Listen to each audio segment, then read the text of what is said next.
नमस्कार दोस्तों, मैं हूं योगेंद्र विकल और स्वागत है आप सबका एक बार फिर से आपके अपने YouTube चैनल जीएस गुरु विकल में। दोस्तों, ये राजस्व लेखपाल की ये जो क्लास है, ये पेड क्लास का, ये स्थानीय सुशासन का, पंचायती राज का या ग्रामीण विकास से आप इसको रिलेट कर सकते हैं। ये इसका दूसरा वीडियो है, यहाँ से आप इसको पहला भी मान सकते हैं। यहाँ से हम प्रॉपर वे में सारी पढ़ाई हम लोग करेंगे। तो देखिए, आज जो टॉपिक हम लोग पढ़ने जा रहे हैं वो हमारा है आज का टॉपिक स्थानीय सुशासन, जिसको हम पंचायती राज के नाम से भी जानते हैं। तो देखिए, हम लोग आज इसकी बात करेंगे, स्थानीय सुशासन। सबसे पहले देखिए, किसी भी चीज को पढ़ने का तरीका ये होता है कि जो चीज हम पढ़ने जा रहे हैं उसका मतलब हमको पता होना चाहिए। स्थानीय सुशासन की अगर हम बात करें तो स्थानीय मतलब आप लोग समझते हैं लोकल लेवल पे, मतलब एक किसी भी छोटी स्थान पर, छोटी जगह पर। स्व मतलब होता है सेल्फ, खुद का, और शासन मतलब होता है गवर्नेंस। इसका मतलब ये हुआ भाई कि किसी लोकल लेवल पे लोगों के द्वारा अपना शासन खुद चलाया जाना, इसी को बोलते हैं स्थानीय सुशासन। तो जो हम यहां से एक दो टर्म निकल के आते हैं, एक होता है केंद्रीकरण, एक होता है विकेंद्रीकरण। तो केंद्रीकरण का मतलब आप लोग समझते हैं कि जब शासन जो है वो ऊपरी स्तर तक पकड़ मजबूत हो, एक शीर्ष स्तर का जो नेता हो उसकी पकड़ अगर निचले स्तर तक हो तो उसको केंद्रीकृत शासन कहते हैं। जबकि विकेंद्रीकरण ठीक इसका उल्टा होता है। यहाँ पर हर एक कड़ी पर लोगों को उनका शासन करने की, संचालन करने की आजादी उनकी खुद की होती है, जो कि हमारे राजनीतिक दृष्टिकोण से अगर सबके विकास की जहां पर बात करें, उसके लिए बहुत जरूरी है कि विकेंद्रीकरण शासन का सब तक हो, ताकि सुशासन को सभी लोगों तक आसानी से पहुंचाया जा सके। हमने इंट्रो वाली क्लास में आपको बताया था कि ये यूं ही नहीं आया, इस पर बड़ा विवाद की स्थिति आपको, बहुत विवाद की स्थिति आपको भारतीय संविधान में दिखाई दे सकती है, जहां पर आपको बाबा साहब भीमराव अम्बेडकर और राष्ट्रपिता महात्मा गांधी दोनों महापुरुषों के अपने अपने तर्क थे। यहां पर आप उसको देख सकते हैं। तो गांधी जी स्वशासन के पक्षधर थे, जबकि अम्बेडकर जी इसके विरोधी थे। हालांकि आप देखते हैं कि भारतीय संविधान में गांधी जी की झलक आपको बार बार दिखाई देगी, जो हमारे संविधान के, भारतीय संविधान के अनुच्छेद 40 में इसका आप साफ साफ विवरण देखते हैं कि डीपीएसपी में राज्य को निर्देश दिया गया है कि राज्य जो भी है वो अपने स्तर पे पंचायतों का गठन करे। हम यहाँ पर देखते हैं कि जब हम एंशिएंट हिस्ट्री पढ़ने की बात करते हैं तो वहां पर हम देखते हैं कि अथर्ववेद में हम देखते हैं कि दो समितियां आपको दिखेगी, एक सभा और एक समिति। दो संस्थाएं आपको दिखेंगी, एक सभा एक समिति। समिति का चुनाव सामान्य जन द्वारा होता था और सभा का चुनाव संभ्रांत जन द्वारा होता था। तो यहां पर अगर आप देखें कि सामान्य लोगों के द्वारा एक संस्था का चुनाव होता था, जिसको अथर्ववेद में समिति कहा गया। इसका मतलब आप समझ सकते हैं कि ये जो चुनाव की प्रक्रिया है, सामान्य लोगों के द्वारा जो चुने जाने की परंपरा है, ये आदिकाल से चली आ रही है। आप देखेंगे विजयनगर साम्राज्य की अगर आप बात करें, चोल साम्राज्य की बात करें, तो भी आपको वहां पर दिखाई देगा। और भारत में बहुत बड़े परिवर्तन के तौर पर आपको दिखता है जब भारत में गवर्नर जनरल बन के आते हैं। कौन भाई? लॉर्ड रिपन साहब, आप सबको याद होगा।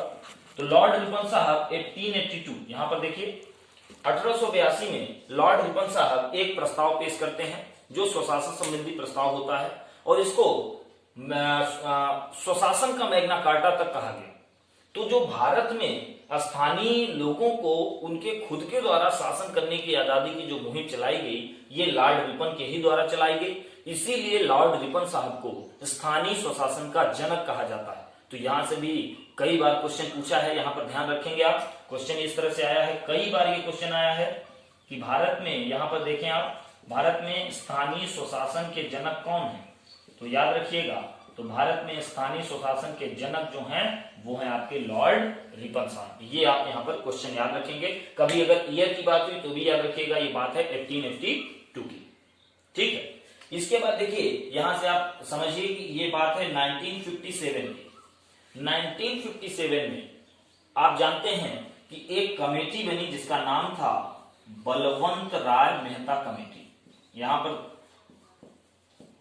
आप ध्यान दीजिए, बलवंत राय मेहता समिति। और देखिए, एक बात और मैं आपको बता दूं, सभी मेरे प्यारे साथी जो भी आप लोग भी बैठे हैं, कॉपी पेन लेके जरूर बैठिए, नोट्स प्रॉपर वे बनाइए। भले आपको पीडीएफ प्रोवाइड किया जाएगा, लेकिन मेरी क्लास में आप नोट्स लेके जरूर बैठे, कॉपी पेन लेके बैठिए। जरूरी चीज जो मैं बताऊं उसको जरूर लिखिए, एक एक पॉइंट आप लिखते चले, जिससे आपका कॉन्सेप्ट एकदम क्लियर है।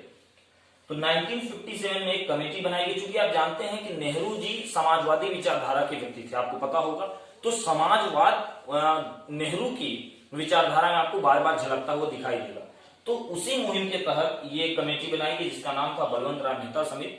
तो बलवंत राय मेहता समिति ने जब अपनी रिपोर्ट प्रस्तुत की तो बलवंत राय मेहता समिति ने बताया कि भैया भारत में पंचायतें होनी तो चाहिए, लेकिन जो पंचायतों का इन्होंने स्तर बताया, जो इन्होंने लेवल बताया, वो उन्होंने कहा क्या भैया, त्रिस्तरीय।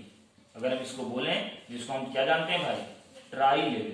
तो इन्होंने रिकमेंडेशन किया कि भारत में पंचायतें 3 स्तर की होनी चाहिए, ट्राई लेवल की पंचायतें होनी चाहिए। पहला इन्होंने कहा कि भाई पहला ग्राम स्तर, विलेज लेवल होना चाहिए, विलेज लेवल पे पहली होनी चाहिए पंचायत। दूसरा इन्होंने ब्लॉक स्तर बताया, जिसको हम लोग तहसील बोल सकते हैं, तो ब्लॉक लेवल पे इन्होंने दूसरा बोला, ब्लॉक लेवल पे। और तीसरा इन्होंने जिला स्तर पे बोला।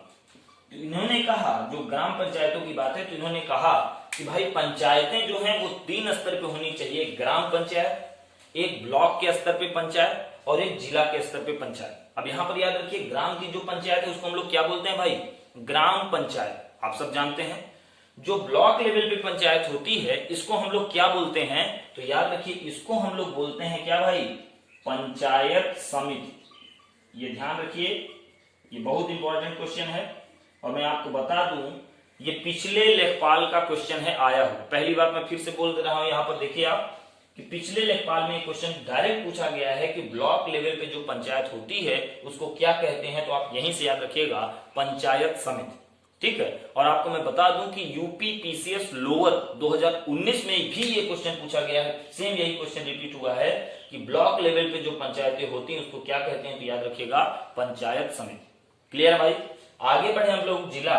तो अगर जिला लेवल पे पंचायत देखें तो जिला स्तर की पंचायत को जिला पंचायत या जिला परिषद बोलते हैं। तो तीनों चीज क्लियर हुई।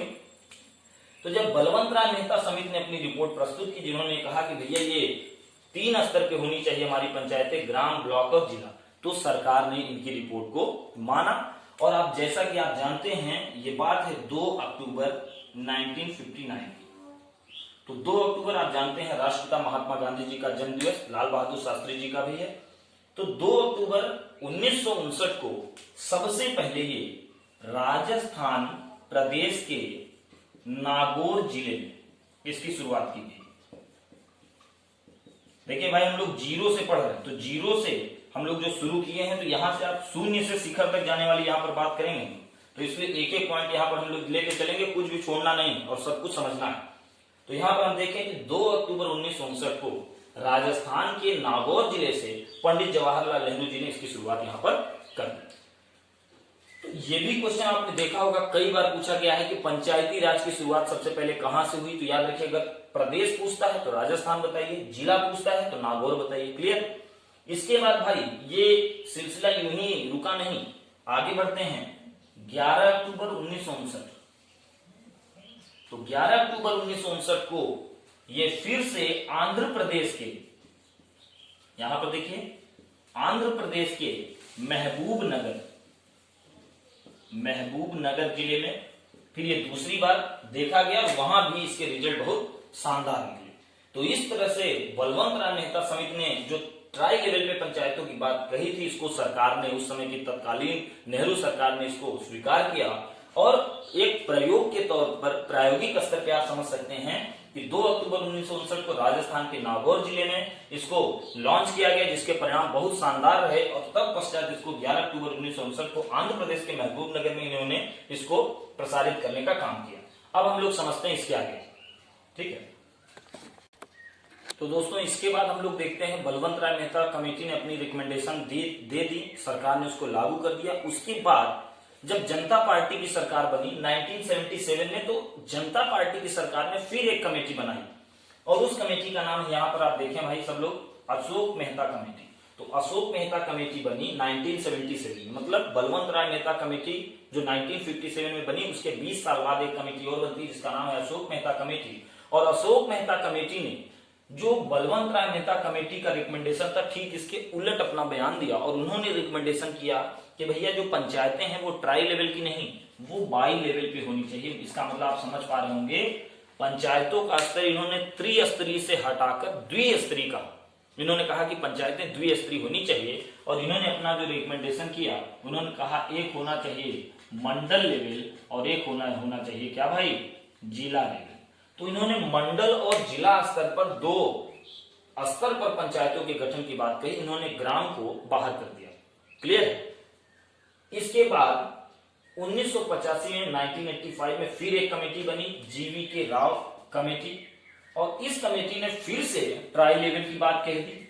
आप यहाँ पर पूरा इसका इतिहास समझ पाएंगे तो अच्छा रहेगा।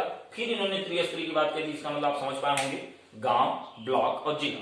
और फिर जो 1986 में एल एम सिंघवी कमेटी बनी, इसने भी ट्राई लेवल की बात कह दी। ठीक, मैंने आपको ये चारों कमेटी इसलिए बताया, क्वेश्चन ऐसे भी आपसे पूछा जा सकता है कि निम्न में से कौन सी कमेटी, निम्न में से कौन सी समिति पंचायती राज से संबंधित नहीं है। मेरा क्वेश्चन आप लोग समझ पाए। क्वेश्चन ये है निम्न में से कौन सी समिति पंचायती राज से संबंधित नहीं है। और मैं चार ऑप्शन आपको दे दूं। यहां पर मैं पहला बोल दूं बलवंत राय मेहता, ध्यान देंगे भाई। फिर मैं बोल दूं अशोक मेहता, फिर मैं बोल दूं एल एम सिंघवी, और फिर मैं बोल दूं रंगराजन। देखिए भाई, इस तरह से भी आपसे क्वेश्चन पूछे जा सकते हैं। तो आप सब, मुझे उम्मीद है आप सब लोग अच्छे से समझ पा रहे होंगे, आंसर होगा यही। लेकिन सोचिए कि ये बातें अगर हम न जाने तो ये हमारे लिए क्वेश्चन बहुत डिफिकल्ट हो सकता है। तो इसी तरह की क्वेश्चन की प्रैक्टिस हमको लगातार यहाँ पर करते रहना है। तो देखिए, अब हमको ये समझना है कि भारत में लागू क्या है, कौन सी व्यवस्था भारत में चल रही है। ये बहुत गंभीर प्रश्न है कि भारत सरकार ने किस रिपोर्ट की रिकमेंडेशन को एक्सेप्ट किया हो। तो सबसे पहले हम आपको बता दें कि 24 अप्रैल, यहां पर आप सब ध्यान दें भाई, 24 अप्रैल 1993, 24 अप्रैल 1993, यहां आपको देखने को मिलता है 73वां संविधान संशोधन। आप सबने सुना होगा 73वां संविधान संशोधन और 74वां संविधान संशोधन। इसको आप जानते हैं कि 93rd constitution amendment, 73rd constitution amendment और 74th कॉन्स्टिट्यूशन अमेंडमेंट। तो यहां से पंचायतों को संवैधानिक दर्जा दे दिया गया। अब संवैधानिक दर्जा दे दिया गया तो पूरे भारत में उसको बड़ी आसानी से लागू कराया जा सकता है। और 74वें संविधान संशोधन के आधार पर नगर पालिकाओं को भारतीय संविधान में जगह दे दी गई। तो आप ये देखें, ये भी क्वेश्चन आपसे कई बार पूछा जा सकता है कि पंचायतें किस संविधान संशोधन से भारत में लाई गई। तो याद रखिएगा 73वें संविधान संशोधन से पंचायतें हैं और 74वें संविधान संशोधन से नगर पालिकाएं। क्लियर है भाई। और यहां पर एक सबसे इंटरेस्टिंग चीज है कि 24 अप्रैल को ये लागू हुआ, ये सारा अधिनियम 24 अप्रैल को लागू हुआ। इसीलिए 24 अप्रैल को भारत में मनाया जाता है क्या भाई, पंचायती राज दिवस। अभी हाल ही में पंचायती राज दिवस मनाया गया है, आप सबने देखा होगा। तो यहाँ पर 2-3 बातें हमको और सीखने को मिली। तो आप चारों कमेटी के बारे में याद रखिएगा, बलवंत राय मेहता कमेटी, अशोक मेहता कमेटी, जीवी के राव कमेटी और फिर आपका एल एम सिंघवी कमेटी। फिर हमने यहाँ पर देखा कि 24 अप्रैल 1993 को 74वां संविधान संशोधन लाया गया, जो कि पंचायत और नगर पालिका से संबंधित है। और चूंकि 24 अप्रैल को यह अधिनियम लागू हुआ, इसीलिए 24 अप्रैल को पंचायती राज दिवस मनाया जाता है। इतनी बात हम लोगों ने सीखी। ठीक है, अब बढ़ते हैं थोड़ा सा आगे। अब देखिए, यहां से हम लोग आगे बढ़ेंगे तो अब हम लोग देखेंगे यहाँ पर कि भारत में लागू कौन सी व्यवस्था है। जैसे मैंने आपको सभी कमेटी का रिकमेंडेशन आपको बताया, तो आप यहां से आपके लिए एक इंपॉर्टेंट क्वेश्चन है कि भारत में किस स्तर की पंचायतों की व्यवस्था लागू है, द्विस्तरीय है या त्रिस्तरीय है। तो मैं आपको बता दूं कि भारत में भाई देखिए, यहाँ पर त्रिस्तरीय तो लागू है ही है, क्योंकि देखिए त्रिस्तरीय पंचायतों का रिकमेंडेशन आप देखेंगे 3 कमेटी ने किया। आप देखेंगे बलवंत राय मेहता कमेटी ने किया, फिर जीवी के राव कमेटी ने किया, फिर आप देखें एल एम सिंघवी कमेटी ने किया, एक अशोक मेहता जो है उन्होंने द्विस्तरीय की बात कही। तो यहाँ पर आप देखें कि मेजोरिटी के आधार पर भी आप समझ सकते हैं कि भारत में त्रिस्तरीय पंचायती व्यवस्था लागू है। लेकिन याद रखिए, भारत में द्विस्तरीय पंचायतें भी लागू की गई हैं। ये बहुत इंपॉर्टेंट बात है आपके लिए। तो कभी अगर कोई आपसे क्वेश्चन ये पूछे कि भारत में किस स्तर की पंचायती व्यवस्था लागू है, तो याद रखिएगा द्विस्तरीय भी है, त्रिस्तरीय भी, ये बात याद रखिएगा। अगर बात करें यहाँ पर हम लोग त्रिस्तरीय की या द्विस्तरीय की, तो कहां पर त्रिस्तरीय है और कहां पर द्विस्तरीय है, इसको याद रखिएगा। तो एक रूल बनाया गया कि भाई वे सारे स्टेट, यहां पर देखिए बहुत अच्छे से इसको समझिएगा भाई लोग, तो वे सारे स्टेट्स, वे सारे राज्य जिनकी आबादी 20 लाख या इससे अधिक है, ये बात याद रखेंगे भाई, साफ साफ यहां पर समझिए कि ऐसे राज्य जिनकी आबादी 20 लाख या इससे ज्यादा है, उन सभी राज्यों में त्रिस्तरीय पंचायती व्यवस्था को लागू किया जाएगा। और एक हिदायत और दी गई कि वे सारे राज्य जिनकी आबादी 20 लाख या इससे कम है, 20 लाख से कम है, उन सभी राज्यों में द्विस्तरीय पंचायतों को लागू किया जाना, ये स्वीकार कर लिया गया। तो आप मेरे ख्याल से आप एकदम समझ पाए होंगे कि भारत के राज्यों में कैसी व्यवस्था है। तो याद रखिएगा, हमारे देश में द्विस्तरीय पंचायतें भी लगातार चल रही हैं और त्रिस्तरीय पंचायतें भी लगातार चल रही हैं। अब यहां पर हम लोग बात करें तो देखिए, पंचायतों का जो चुनाव होता है, आप जानते हैं, आप सबने देखा होगा, यहां पर देखिए जैसे हमने बताया कि सबसे पहले हमारा है भाई ग्राम पंचायत, और दूसरे स्तर पे आप देखें तो आप क्या देखेंगे, ब्लॉक लेवल पे आपने, मैंने आपको क्या बताया, पंचायत समिति, और तीसरा मैंने आपको बताया जिले लेवल पे, क्या मैंने बताया भाई, जिला पंचायत, या मैंने आपको बताया यहां पर जिला परिषद। क्यों भाई? तो क्वेश्चन आपसे ये है कि ये जो इन तीनों का जो चुनाव होता है, या मैं सीधे सीधे कहूं कि जो पंचायतों का चुनाव होता है वो कौन कराता है, वो केंद्र कराता है कि राज्य कराता है? तो यहां पर आप याद रखिएगा, इन सब का इलेक्शन जो है वो राज्य के द्वारा किया जाता है। ये बात भी आपके लिए इंपॉर्टेंट है, और नो डाउट कि आपके राजस्व लेखपाल में डायरेक्ट क्वेश्चन हो सकता है कि भाई जो पंचायतों का चुनाव होता है ये कौन कराता है? तो राज्य का निर्वाचन आयोग कराता है या केंद्र का निर्वाचन आयोग कराता है? तो याद रखिएगा, राज्य निर्वाचन आयोग ही इसका चुनाव कराता है। तो ये बात आपको अच्छे से समझ में आई होगी कि स्टेट इलेक्शन कमीशन, यहां पर बात याद रखिएगा, स्टेट इलेक्शन कमीशन ही इसका इलेक्शन कराता है। ये बात भी आपको अच्छे से समझ में आ गई, तो ये बात भी हम ध्यान रखेंगे। तो राज्य निर्वाचन आयोग के द्वारा ही इसका चुनाव किया जाता है। अगर हम आर्टिकल की बात करें तो यहाँ आर्टिकल क्या है, तो याद रखिएगा इसका आर्टिकल है 243 जे। अगर हम बात करें पंचायतों के आर्टिकल की तो याद रखिएगा 243, आर्टिकल नंबर 243 से लेकर 243 ओ तक यहाँ पर पंचायतों के बारे में बताया गया है। तो पंचायतों की बात करें कि पंचायतों का चुनाव कौन कराता है, केंद्र या राज्य, तो यहाँ पर आप आंसर याद रखिएगा, राज्य निर्वाचन आयोग। कभी आपसे क्वेश्चन पूछ लिया जाए कि पंचायतों का चुनाव किसके द्वारा किया जाता है, केंद्र का निर्वाचन आयोग या राज्य का निर्वाचन आयोग, तो आंसर याद रखिएगा राज्य निर्वाचन आयोग। देखिए आपसे मेरा क्वेश्चन यहाँ पर ये है, आप सब लोग कमेंट बॉक्स में आप जवाब देंगे कि मेरा क्वेश्चन आपसे ये है कि राज्य की जो विधानसभा और विधान परिषद का जो चुनाव होता है ये कौन कराता है, केंद्र का निर्वाचन आयोग कराता है या राज्य का निर्वाचन आयोग कराता है? और यही आपको जवाब कमेंट बॉक्स में देना है, ठीक है। तो हमने ये चीज समझा। अगर हम बात करें कि ये जो राज्य में पंचायतों का गठन जब हो जाता है तो पंचायतों के गठन के बाद राजस्व कहां से दिया जाता है भाई? पंचायत, जब पंचायतों को क्रियान्वयन पंचायतों का किया जाएगा तो उसके लिए रेवेन्यू की जरूरत होगी। तो पंचायतों को जो रेवेन्यू दिया जा रहा है ये केंद्र दे रहा है या राज्य दे रहा है, क्वेश्चन ये है। तो उसका आंसर भी याद रखिएगा, इन पंचायतों का राजस्व कौन देता है भाई? पंचायतों का राजस्व देता है कौन? राज्य ही करता है। तो याद रखिएगा, राज्य का जो वित्त आयोग है स्टेट फाइनेंस कमीशन, याद रखिएगा भाई, स्टेट फाइनेंस कमीशन। तो स्टेट फाइनेंस कमीशन के द्वारा ही सारे राज्यों की पंचायतों को राजस्व का पोषण किया जाता है। और इसके आर्टिकल की बात करें तो याद रखिएगा इसका आर्टिकल है 243 का आई। तो यहाँ पर दो बातें हमने सीखी, और ये मैंने आपको स्पेशली बताया कि ये दोनों आर्टिकल भी आपको याद रखने हैं, ये भी आपके पेपर में पूछे जा चुके हैं। तो राज्य का निर्वाचन आयोग तो 243 का जे, और राज्य का जो वित्त आयोग है फाइनेंस कमीशन जो है उसका आर्टिकल है 243 का आई। तो इतनी बातें आप लोग समझ में आई भाई। तो हमने यहाँ पर इतनी बातों को सीखा। अब हम लोग आगे देखेंगे कि पंचायतों का जो चुनाव होता है वो कैसे होता है, ठीक है। पंचायतों को भी देखेंगे और हम नगर पालिकाओं को भी आगे देखने वाले हैं, ठीक है, ओके। अब आगे हम लोग यहाँ पर देखेंगे कि इनका चुनाव कैसे होता है, डायरेक्ट या इनडायरेक्ट, मतलब प्रत्यक्ष या अप्रत्यक्ष। तो ये बातें हम लोग समझते हैं। अब गांव के स्तर पे जैसा मैंने आपको बताया ग्राम पंचायत, ब्लॉक के स्तर पे मैंने आपको बताया पंचायत समिति, और जिले के स्तर पे जिला परिषद या जिला पंचायत, ठीक। वैसे ही जो नगर पालिका का है ये नगर पंचायत, नगर पालिका परिषद और नगर निगम, ये अलग अलग तरीकों से इसको डिवाइड किया गया है। यहाँ पर देखिए ग्राम पंचायत जो है, जैसा कि आप जानते हैं, इसका जो मुखिया होता है, आप जानते हैं कि इसको उत्तर प्रदेश में प्रधान बोलते हैं, और दूसरे स्टेट जैसे बिहार की बात करें तो मुखिया बोलते हैं। तो यहाँ पर ये जो होता है प्रधान या मुखिया, आप जानते हैं कि इसको अगर मैं आपसे पूछूं कि ये प्रत्यक्ष चुना जाता है या अप्रत्यक्ष, तो आपको पता है कि भाई ये प्रत्यक्ष रूप से चुने जाते हैं, मतलब डायरेक्ट इलेक्शन इनका होता है, जनता सीधे इनको वोट करती है।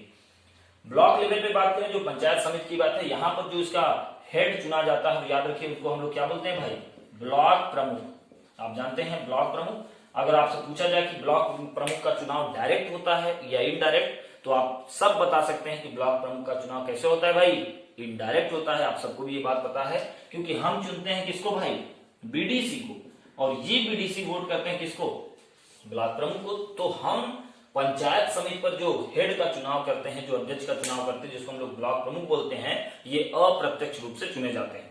और जिला परिषद या जिला पंचायत स्तर पे भी यही सेम होता है, इसका भी चुनाव इनडायरेक्ट होता है, अप्रत्यक्ष रूप से होता है, क्योंकि हम चुनते हैं यहाँ पर जिला पंचायत या जिला परिषद पे हम चुनते हैं जिला पंचायत सदस्य को, और ये जिला पंचायत सदस्य चुनते हैं जिला पंचायत अध्यक्ष को। इस तरह से इनका भी इलेक्शन इनडायरेक्ट ही होता है, ठीक है। यहाँ पर देखिए, अगर हम बात करें कि ग्राम पंचायत या पंचायतों के पास कितने विषय होते हैं, पंचायतों के पास नियम बनाने के कितने विषय होते हैं, तो याद रखिएगा इनके विषय होते हैं 29। तो 29 सब्जेक्ट्स पर 29 विषय पर ये नियम बना सकते हैं। एज इट इज आप ये टर्म याद रखेंगे, पेपर में आपके पूछा जा सकता है, बहुत इंपॉर्टेंट है। तो 29 विषय पर पंचायतें नियम बनाती हैं। जबकि नगर पालिकाओं को यहाँ पर देखें तो नगर पंचायत जो होगा वो वहां होता है जहां पर, याद रखिएगा, टाउन या कस्बा जो होता है, आप सबको पता होगा टाउन या कस्बे के बारे में। तो ऐसे टाउन या कस्बे जो ग्रामीण पृष्ठभूमि से संबद्ध नहीं है, जहां पर कृषि कार्य उतना नहीं होता है, तो उनको नगर पंचायत का दर्जा दिया जाता है, ठीक है।